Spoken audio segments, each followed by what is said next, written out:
নমস্কার বন্ধুরা, একদম সহজ পদ্ধতিতে আজকে তৈরি করে দেখাবো শুকনো শুকনো ঝাল ঝাল জিভে জল আনার মতন চিংড়ি কষার রেসিপি। দেখুন দেখতে কতটা লোভনীয় হয়েছে, আর খেতেও কিন্তু চমৎকার হয়েছিল। এইরকমভাবে চিংড়ি কষা রান্না করলে মাটন বা চিকেনের প্রয়োজন পড়বে না, এটা দিয়ে কিন্তু খাওয়াটা জাস্ট জমে যাবে।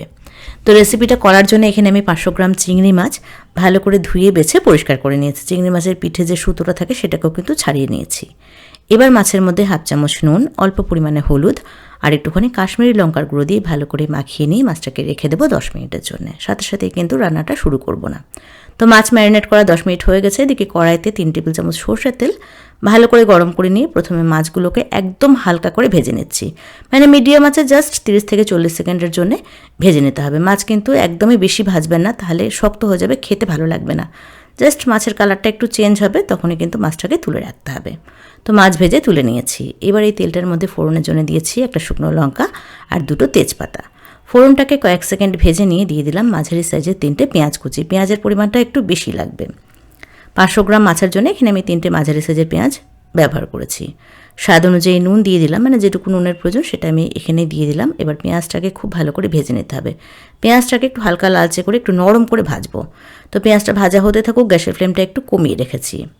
এদিকে দেখুন আমি একটা ভাজা মশলা তৈরি করব। তার জন্য নিয়েছি 1 চামচ করে গোটা জিরে, গোটা ধনে আর একটুখানি গোটা গরম মশলা, মানে ছোটো এলাচ, লবঙ্গ আর দারচিনি। এই সব কিছুকে একদম কম আঁচে 30 থেকে 40 সেকেন্ডের জন্য ভেজে নিচ্ছি। লক্ষ্য রাখতে হবে যাতে করে মশলাটা পুড়ে না যায়, পুড়ে গেলে কিন্তু ফ্লেভারটা নষ্ট হয়ে যাবে। তো মশলা এখানে আমার সুন্দর করে ভাজা হয়ে গেছে। এবার মশলাটাকে নামিয়ে একটু ঠান্ডা করে নিয়ে এর একটা পাউডার বানিয়ে রাখবো। মশলা তৈরি করে নিয়েছি, আর মশলাটা রেডি করতে করতে এদিকে কিন্তু পেঁয়াজটাও সুন্দর করে ভাজা হয়ে গেছে। ঠিক এইরকমভাবে একটু সময় নিয়ে একদম নরম করে পেঁয়াজটাকে ভেজে নিতে হবে। এবার এখানে দিয়ে দিচ্ছি 1 টেবিল চামচ মতন আদা, রসুন আর কাঁচা লঙ্কা বাটা। এখানে হাফ ইঞ্চি আদা, 4টে কাঁচা লঙ্কা আর 5-6 কোয়া রসুন বেটে নিয়েছিলাম। তো আদা রসুনটাকে খুব ভালো করে পেঁয়াজের সাথে কষিয়ে নিতে হবে, নাহলে কিন্তু একটা কাঁচা গন্ধ করবে, সেটা ভালো লাগবে না। তো আদা রসুনটাকে আমি পেঁয়াজের সাথে ভালো করে কষিয়ে নিচ্ছি। এদিকে একটা বাটিতে নিয়ে নিচ্ছি 1 টেবিল চামচ টক দই। জল ঝরানো টক দই এখানে আমি নিয়েছি 1 টেবিল চামচ।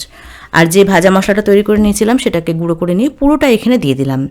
কালারের জন্য দিয়েছি একটুখানি কাশ্মীরি লঙ্কার গুঁড়ো, পরিমাণ মতন হলুদ আর টেস্টটাকে ব্যালেন্স করার জন্য হাফ চামচ চিনি। যেহেতু টক দইয়ের পরিমাণটা একটু বেশি নিয়েছি, সেজন্য আমি এখানে হাফ চামচ চিনি দিলাম, নাহলে কিন্তু একটু টক টক হয়ে যাবে, টেস্টটা ঠিক ব্যালেন্স হবে না।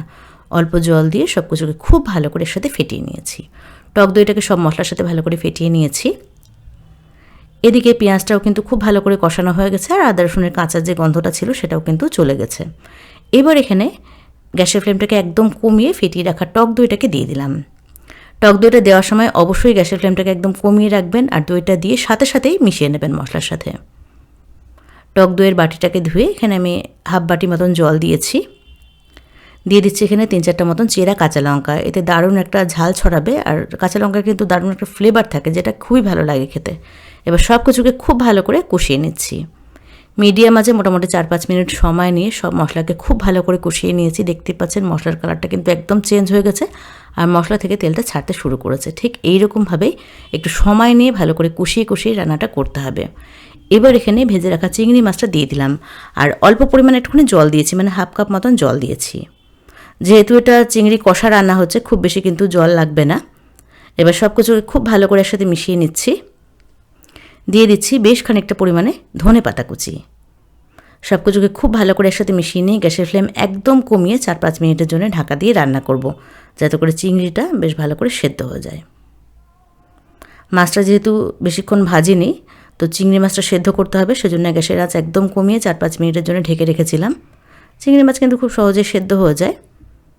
তো এখানে দেখুন রেসিপিটা কিন্তু প্রায় হয়ে এসেছে, তেলটা ছেড়ে দিয়েছে আর একদম শুকনো শুকনো হয়ে এসেছে। নামানোর আগে দিয়ে দিচ্ছি একটুখানি গরম মশলার গুঁড়ো। গরম মশলার গুঁড়োটাকে দিয়ে ভালো করে মিশিয়ে নিলে তৈরি হয়ে যাবে একদম জিভে জল আনার মতন চিংড়ি ভুনা বা চিংড়ি কষা। এইরকমভাবে চিংড়ি মাছ বানিয়ে দেখবেন, দারুণ টেস্টি লাগবে খেতে। গরম ধোঁয়া ওঠা ভাতের সাথে এটা দারুণ লাগে খেতে। এবার এটাকে একটা প্লেটে আমি পরিবেশন করে দেখাচ্ছি। দেখুন দেখেই কিন্তু জিভে জল আসছে। তো কেমন লাগলো আজকের রেসিপি সেটা অবশ্যই কমেন্টস করে জানাবেন। ভিডিও ভালো লাগলে একটা লাইক করবেন আর চ্যানেলটাকে সাবস্ক্রাইব করবেন। সবাই খুব ভালো থাকবেন।